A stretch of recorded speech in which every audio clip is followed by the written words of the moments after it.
Bonjour à tous, bienvenue sur la chaîne de Psychoplume. Aujourd'hui, j'ai envie de parler d'un sujet particulier qu'on appelle en psychologie et en psychanalyse aussi le faux self.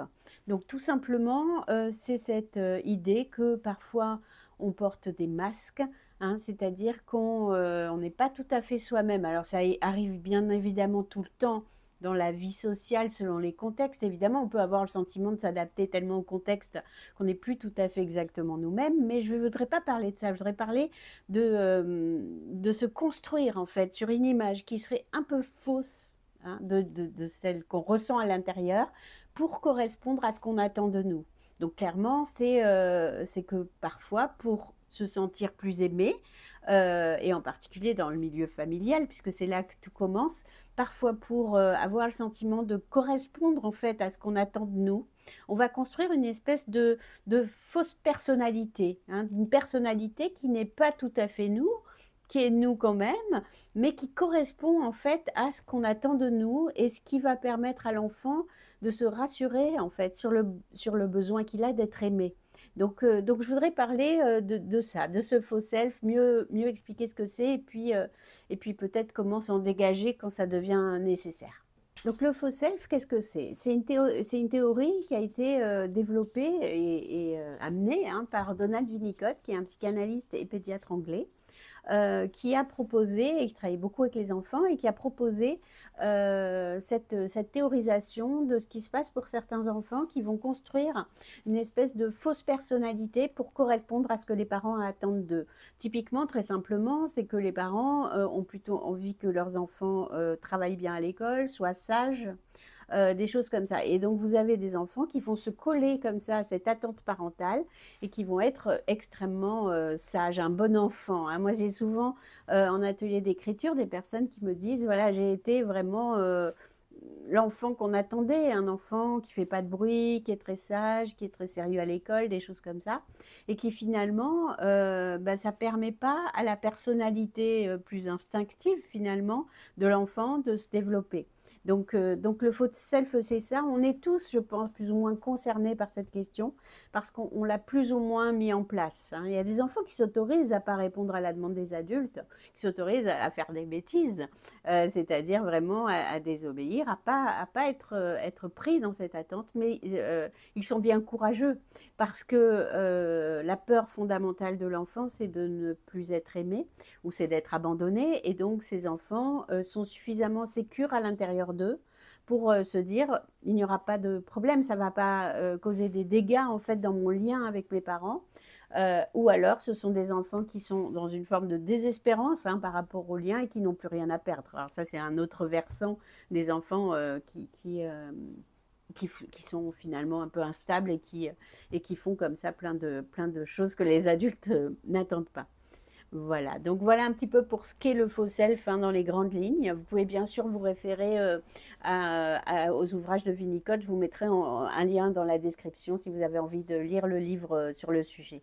Le faux self, ça peut arriver dans n'importe quelle famille, une famille très aimante ou une famille très exigeante, hein. Peu importe, en fait, l'enfant capte comme ça très fort ce qu'on attend. Ce qu'on attend, il sent, par exemple, un jour, il fait une colère, il est en colère, il voit bien comment ses parents réagissent. Donc, il va voir dans tous les comportements qu'il a assez instinctivement, qu'est-ce qui passe et qu'est-ce qui passe pas, qu'est-ce qui rend ses parents peut-être en colère ou tristes. Et il va potentiellement, en tout cas un grand nombre d'enfants, va s'adapter en fait à ça et il va essayer de correspondre à ce qu'on attend de lui, il va essayer de faire du bien finalement à ses parents pour recevoir, hein, tout cet amour dont il a foncièrement besoin. Alors, comment ça se manifeste à l'âge adulte? Alors, de plusieurs façons. Je vais un petit peu toutes vous les citer. Donc, d'abord, le besoin de plaire tout le temps, hein, ce qu'on appelle les people pleasers. Ce mot anglais qui est beaucoup prononcé en ce moment. Les gens disent je suis un peu people pleaser. Bon, c'est vraiment le fait de toujours dire oui, toujours essayer de faire plaisir. Et donc ça, c'est ce qu'il en reste à l'âge adulte de ce faux self, c'est d'essayer toujours que l'autre soit content finalement. Et donc ça entraîne des difficultés aussi à dire non et à faire valoir sa propre subjectivité, à faire valoir ses propres besoins, où on peut risquer de se passer toujours derrière. Ça peut aussi engendrer un sentiment d'être constamment en représentation, d'être dans une théâtralisation finalement de son propre personnage. À chaque fois qu'on est dans des liens, voilà, d'essayer d'être pas tout à fait soi-même, d'être en représentation. Ça peut produire aussi le sentiment d'être déconnecté de ses émotions, de ne pas être très en phase avec ses émotions, de ne pas bien les identifier, de ne pas les repérer ou seulement dans l'après-coup, mais de ne pas être voilà, connecté dans l'instant présent à ses émotions. Le faux self peut aussi créer une fatigue chronique, donc parce que effectivement, ça prend beaucoup d'énergie que d'être quelqu'un d'autre que soi.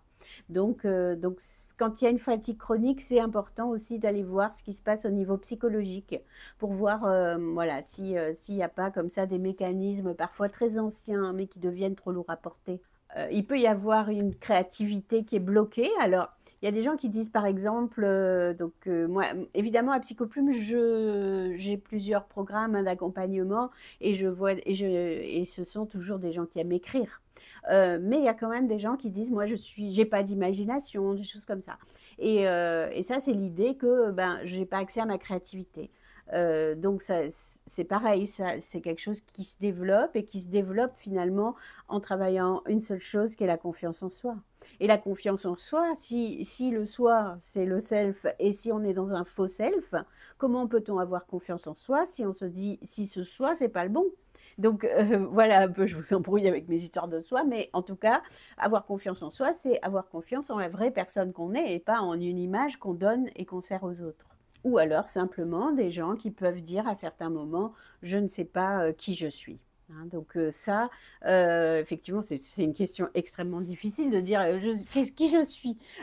Donc on met une vie peut-être à répondre à cette question et encore, on n'aura pas fini de répondre. Mais quand même, ce sentiment de ne pas bien savoir. D'être parfois dans des imitations, de sentir qu'on n'est pas vraiment soi. Pour aller vers notre vrai soi, je crois profondément en l'écriture et je pas seulement croire, mais je le vois chaque jour. Moi, j'ai plusieurs programmes, j'ai le club Psychoplume où les gens écrivent tous les jours avec des consignes d'écriture, ils sont guidés, ils ont des retours sur leurs textes. Ou j'ai un programme thérapeutique qui s'appelle Plume Thérapeutique et donc je réouvre d'ailleurs le 1er juin. Et donc dans ce programme, il y a des consignes assez fouillées, plus complexes, où on va travailler certaines notions et donc travailler cette question à l'âge adulte, d'essayer de reconnecter avec son vrai soi par l'écriture. Et c'est tout à fait possible et pour ça, il faut aller vers une vérité dans les textes qu'on écrit, une vérité sur soi. Et je vois bien petit à petit, à force d'écrire des textes, des gens qui arrivent vraiment à se reconnecter avec leur vrai self. Alors, comme à chaque vidéo, je vous propose une consigne d'écriture. La voici.